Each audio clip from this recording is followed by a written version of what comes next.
सरकारनं हैदराबाद गॅझेट लागू करण्याचा GR काढला आणि 1.5 वर्षात मनोज जरांगेंच्या नेतृत्वात मराठा समाजानं विजयाचा दुसऱ्यांदा गुलाल उधळला। मात्र मराठा समाजानं उधळलेला गुलाल हीच धुळफेक असून GR मधून मराठा समाजाची फसवणूक झाल्याचा दावाच आरक्षणाच्या अभ्यासकांनी केलाय। त्यामुळे मराठा समाजाची स्थिती पहिले पाढे 55 अशीच होण्याची शक्यता आहे। मनोज दादांना अनेक वकिलांनी घेरले आणि त्यांना मिसगाईड केलेला आहे। माझं असं स्पष्ट म्हणणं आहे की सरकारनं आपल्याला फसवलेलं आहे। ज्यांच्या नोंदी कुणबी मराठा कुणबी किंवा कुणबी मराठा अशा असतील अशा लोकांना त्याचा लाभ होईल। ज्या ज्या लोकांना शिंदे समितीच्या माध्यमातून नोंदी मिळालेल्या आहेत त्यांनाच तेवढा ह्यातला फायदा होणार आहे।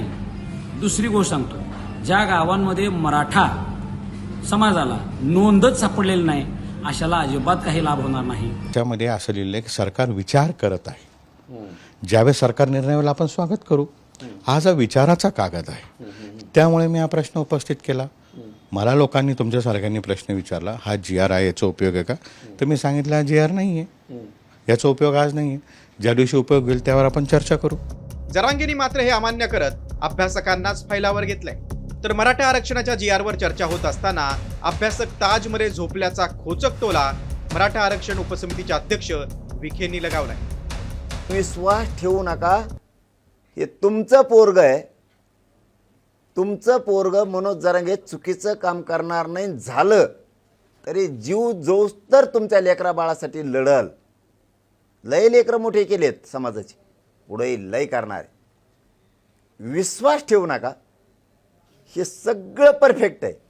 आणि उलीतिली काही झालंच तर मी सांगितलं ना तुम्हाला, सुधारित GR काढायचा शब्द व्यासपीठावर घेतलाय।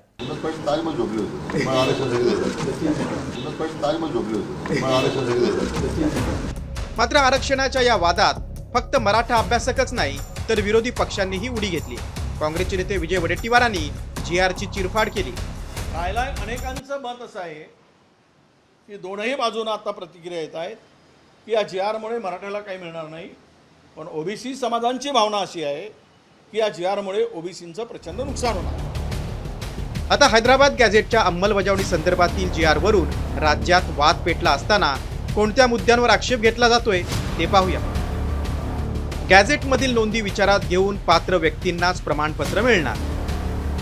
भूमिहीन शेतमजुरांकडे शेती नसल्यास 1967 पूर्वीचा पुरावा आवश्यक आहे। कुणबी नोंद आढळल्यास संबंधितानं प्रतिज्ञापत्र दिल्यास चौकशी करून प्रमाणपत्र देण्यात येणार। दुसरीकडे हा GR म्हणजे व्हायरस असल्याची टीका सदावर्तेंनी केली। कालचा शासन निर्णय हा अल्ट्रा व्हायरस आहे, हा व्हायरस आहे, हा व्हायरस आहे। तुम्ही आज चालू असलेल्या बैठकीमध्ये शिंदे साहेब हा शासन निर्णय मागे घ्यायला सांगा। या निर्णयातून मराठा भावांचा काहीच फायदा होणार नाही, परंतु या निर्णयामुळे दोन समाजाची तेढ निर्माण होण्याची वेळ आलेली आहे।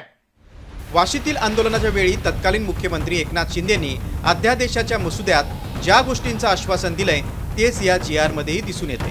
आता कोर्टानं दट्ट्या दिल्यानं आंदोलन गुंडाळण्यासाठी सरकारनं GR मध्ये शब्दच्छल करून मराठा समाजाची फसवणूक केल्याचं म्हटलं जातंय। त्यामुळे आता कोर्टाच्या लढाईत हैदराबाद गॅझेट टिकणार की पुन्हा मराठा समाजाच्या तोंडाला पानं पुसली जाणार असा प्रश्न उपस्थित झालाय। ब्युरो रिपोर्ट, साम TV, मुंबई।